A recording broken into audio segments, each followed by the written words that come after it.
Wanafunzi 21 wa shule ya Hillside Endarasha kaunti ya Nyeri waliteketea katika bweni lao. Mkasa huo ukijiri miaka kadhaa baada ya wanafunzi wengine 10 kufa moto katika shule ya upili ya Moi Girls Nairobi. Kulingana na stakabadhi zilizowasilishwa kotini, mwanafunzi wa kidato cha kwanza aliteketeza bweni mwaka 2017, mahakama ikimpata na hatia na kumhukumu kifungo cha miaka 5.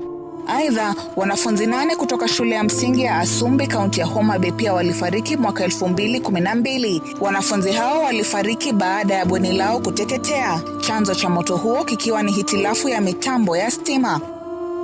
Hata hivyo, mkasa wa moto wa shule ya wavulana ya Changuli kaunti ya Machakos umesalia kuwa mkasa mkubwa zaidi katika historia ya taifa, ambapo wanafunzi 67 walifariki.